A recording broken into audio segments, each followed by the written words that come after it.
During World War II in England, there were many aspects of warfare that were deemed to be not quite civilized enough for the Brits to partake in.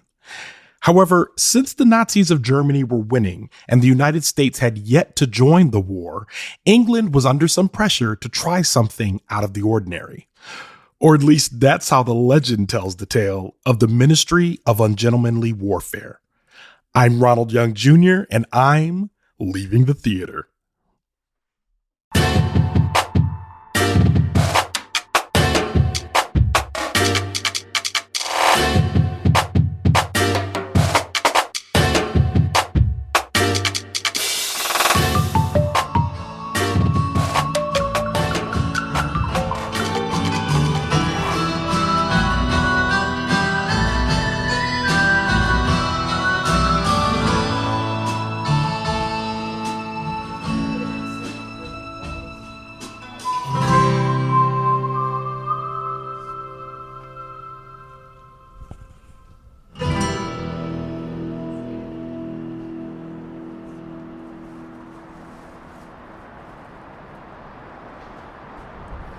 All right, this is Ronald, and I'm leaving the theater after seeing The Ministry of Ungentlemanly Warfare. The Ministry of Ungentlemanly Warfare, written by Paul Tamasay, Eric Johnson, Arash Amel, and Guy Ritchie, directed by Guy Ritchie, starring Henrique Cavill, Eliza Gonzalez, Alan Ritchson, Alex Pettyfer, Hero Fiennes Tiffin, Babs Olusanmoukun, Till Schweiger, and Henrique Zaga. And as usual, for a complete cast listing, you can go to the link in our show notes. Ladies and gentlemen, let me tell y'all something right now. I'm not here alone.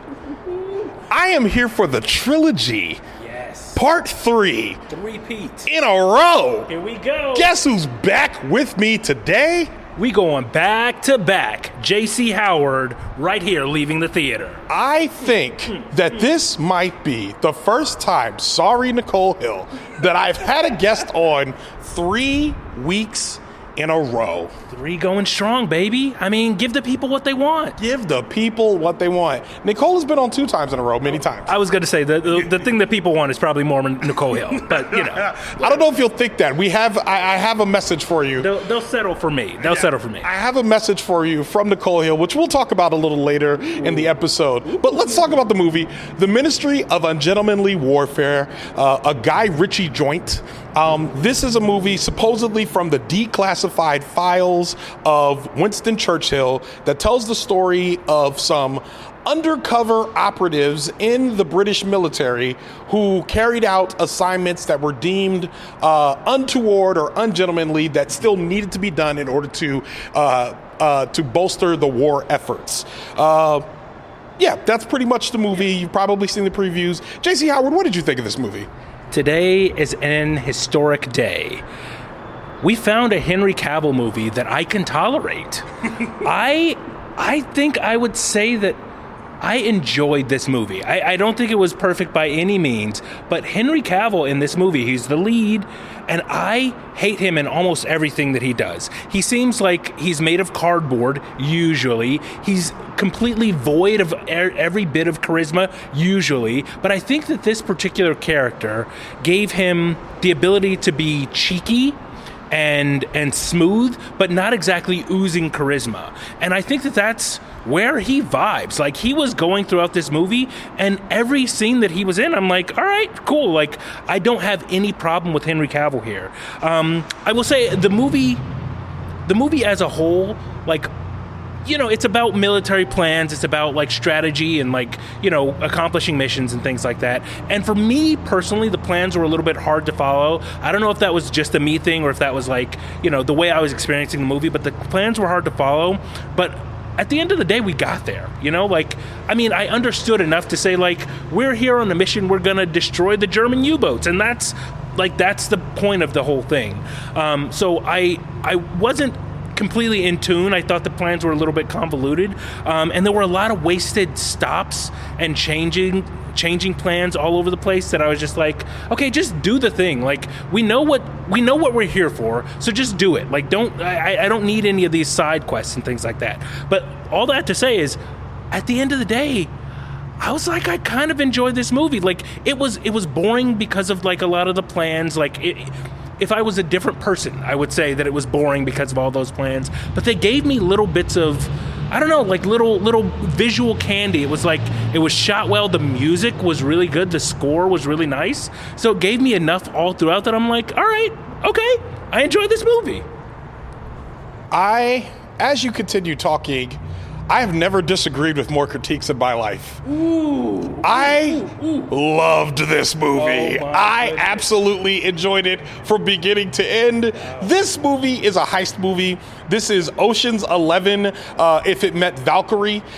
This is actually what I wanted Valkyrie to be. This is what I love Inglourious Basterds. I love that movie. But this movie is what I wanted Inglourious Basterds to actually be, which is teams of people carrying out missions and mowing down Nazis along the way. This movie, I was sitting there at the back of my mind, I was thinking about what you said about Civil War when you said the movies are back, and I watched this and I was like, oh, JC is right. The movies are indeed back. And because the thing is that gets me is like, the first thing I said when the movie opened was, I turned to you and I was like, surprise me. And I was talking to the movie. I wanted it to surprise me. It absolutely did. The preview does not do the film justice. There is tension in this movie that is executed very well.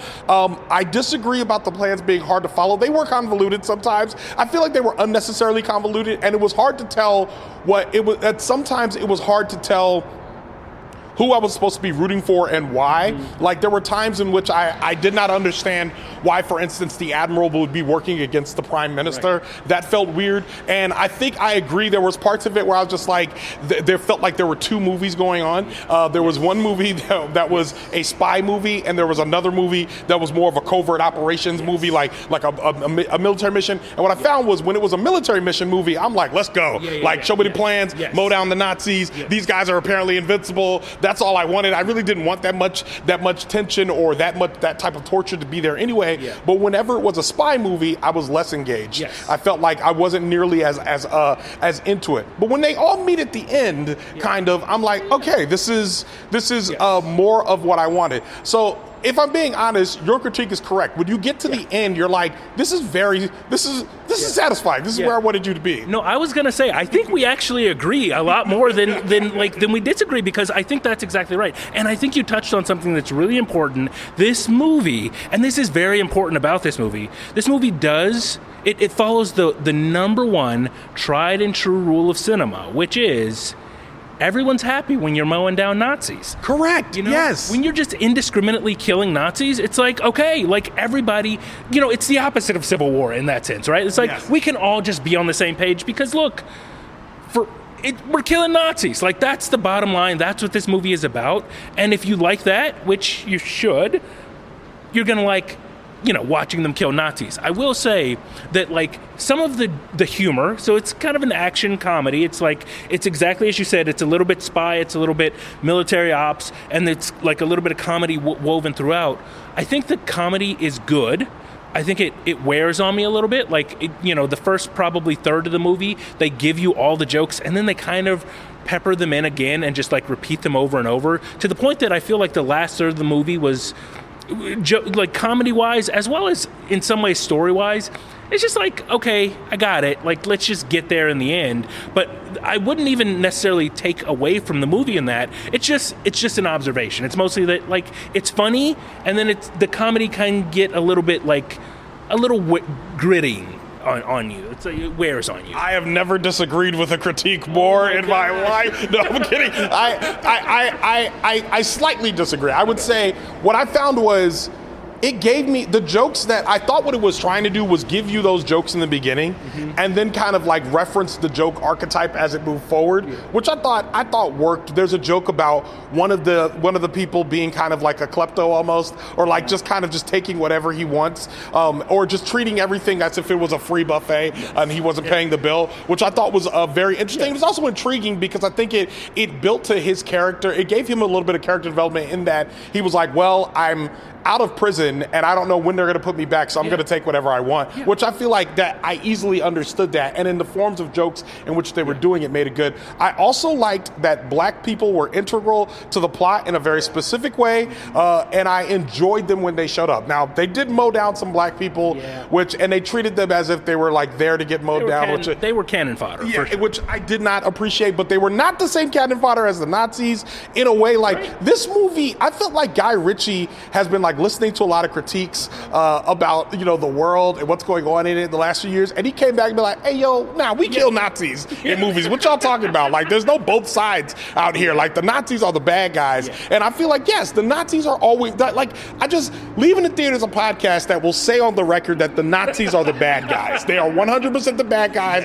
If I have any Nazi followers, cancel your Patreon. Leave right now. I don't want you. I don't want your money. Get out of here. You know what I mean? Nazi money don't spin right. No, it don't. It don't feel right. I don't want it. Like, get out of here. But that being said, like, just watching, it was just, again, and I was talking earlier about, when we were talking about Godzilla a bit, I was talking about movies giving me what I want. And I feel like this is one that just gave me what I wanted. And you're right, it's not perfect. Some of the characters are flat.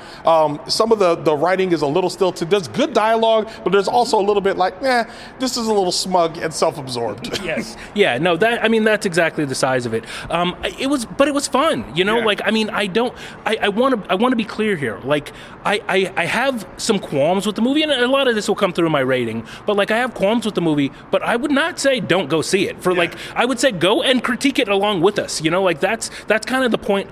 One, I mean, going meta, that's kind of the point of this show as a whole, is to like go and critique it with Ronald, go and critique it with, whoever is on the show. But like, also, this movie is enjoyable. Like, carte blanche, killing Nazis is fun. It's always appropriate to kill Nazis. I mean, what can be said? And I think I want to be clear. I have to disagree because I've gotten the critiques that I can't be agreeing with all my guests. Otherwise, it's not nearly as good a show. But with all of that being said, we've had mild disagreement, which I think boosts the ratings a bit, gets us 1 or 2 more downloads. With that being said, what would you rate this movie here on Leaving the Theater? We rate movies out of 5 stars. And you know who I know loves the decimal system? J.C. Howard. I do. Loves the decimal system. I love a decimal. What rating do you give this film, J.C. Howard? So, because the plans for me were difficult to follow and honestly a little bit just like boring in that, like I said, there were like all those little stop-offs, I'm tempted to give this movie a 2.75. I will not, just to be clear, because this movie is too enjoyable. It is too much fun. It is too much fun to watch. For that reason, it will. I have to just push it right over the edge of the 4 and give it a 4.12.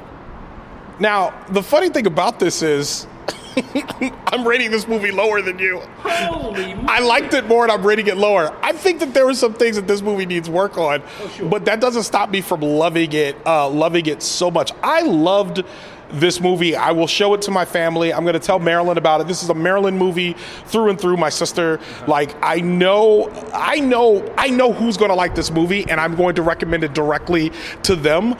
See it in theaters, see it at home, see it streaming, whatever. This is a 3.75 movie to me. I think it was not quite 4 stars. I think it was 4 stars for a little while, and then for me, it started to fall. It fell down to a 3.5 at one point, but then back up to a 3.75. And I think, and also, JC, feel free to use the breadth of the 3 rating, because you got to use that decimal system up as much as possible. The reason I go for 4.12 is because the question is, if like 4 is where we're saying we're going to rewatch the movie. No, 3 is. Oh, 3? Yeah. Well. Look who we have here. It's a good old Mr. 3.85. I'm just, listen, because here's the thing. I will rewatch, I'm just going to be honest. I will rewatch this movie. Yeah. I will only rewatch 2/3 of it. Yeah. I will rewatch it on television anytime it comes on. Yeah. I would be fine to leave it on in the background, but as soon as they get to that, I'm not going to, give any specifics or spoilers, but that last third of the movie, I'm going to say, okay, what else is on? Because, like, I don't need to watch the rest of it. I mean, again, it's in the history books, apparently, so, like, I can always just, like, feel satisfied knowing who won the war. So, like, that's all that I need out of this movie is the fun first 2/3 of it. Okay, so I just need to clarify something with you. Have you thought 4 was the rewatch point this whole time? This whole time. Do we have to go through and reset your ratings? Oh, these last 3 weeks are going to be completely different when you re-listen to them. That's crazy. It's 3. 3 is the middle point. That means I would rewatch again. Yeah. That is it. Now, that being said, the person who came up with the idea of 3 being the one that you could rewatch again is a person I know named Nicole Hill. Nicole Hill. Now, she heard what you said a few weeks ago about you saying that LTD, there can only be one. She responded via text, and I quote, "Also, you guys are hearing beef on Leaving the Theater start on today, April 16th, 2024. Nick Hill said, "Please tell J.C. Howard that I heard everything he said on LTT, and I am coming for him. There can only be one." She said, "Please call him and say the following. I am immortal. I have inside me the blood of kings. I have no rivals. No man can be my equal." Then she said, "Was Civil War good?" It was. Civil War was good. And listen, let me tell you, I will now be looking over my shoulder everywhere I go. Because if Nick Hill comes with her big old Highlander sword, just tries to lop off my head, I'm going to be watching out, for sure. This is Beef, started fresh here on Leaving the Theater. And with that, Leaving the Theater is a production of OhitsBigRon Studios. I mixed this episode. And once again, let's say you heard the last episode, Civil War, and you're like, man, that was a lot of wind noise. I had to go on YouTube and Google how to get rid of wind noise. And I don't think I did that great of a job because I listened to that episode in my car and I was like, man, that wind noise is still in there. But you know who's good at getting rid of wind noise? Other engineers. And the way we hire those engineers is through your support on the Patreon. That's patreon.com/Leaving the Theater. Again, that's patreon.com/Leaving the Theater. Show art from Heather Wilder. Theme music by the mysterious Breakmaster Cylinder. For more information about the Ministry of Ungentlemanly Warfare or J.C. Howard, check out our show notes. You can follow me on Twitter, Instagram, TikTok, or Threads at OhitsBigRon. That's at OhitsBigRon. You can find out more about this show and other OhitsBigRon Studios shows by following us on Instagram at OhitsBigRon Studios and on Twitter at OhitsBigRon Stu. That's STE-Dubs. Leaving the Theater will be back soon. Thanks for listening. And J.C. Howard, thanks for being on the show. Thanks for having me. More Carrie Elwes. Elwes. I think it's Elwes. Elwes. I'm almost More Carrie Elwes. Elwes.